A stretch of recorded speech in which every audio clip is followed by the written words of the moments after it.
Kasado na po ang seguridad sa Cebu para sa ASEAN Summit na magsisimula na bukas.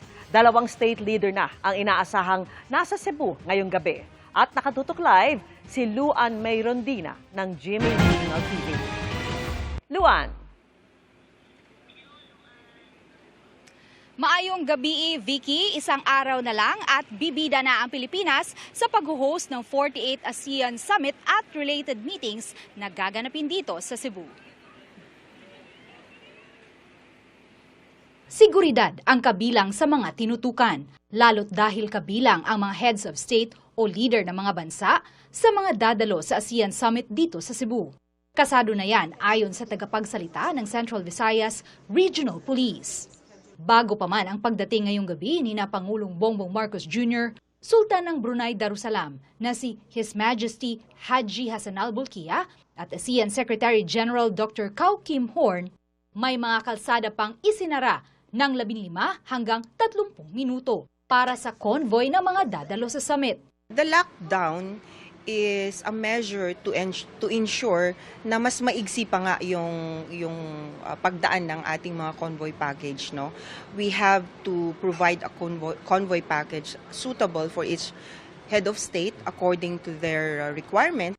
2 pang heads of state ang darating dito sa Lapu-Lapu City bukas. Habang konpermado namang dadalo lahat ng heads of state mula sa 11 miyembro ng ASEAN sa ASEAN Summit Leaders Meeting sa Biyernes, May 8, maliban sa leader ng Myanmar. Kakatawanin siya ng kanilang Permanent Secretary of the Ministry of Foreign Affairs at ang ilang SOM leaders. We are guided by the leader's decision, the representation of Myanmar status. Inaasahang tatalakayin ng ASEAN leaders ang energy security sa gitna ng nangyayaring gulo sa Middle East. The purpose of the summit is for the leaders to discuss the ways forward, lessons learned, and identifying concrete measures.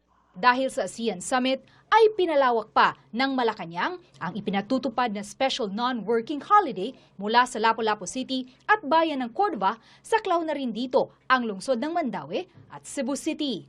Kasalukuyang umiiral na rin ang gun ban sa buong probinsya hanggang sa May 10.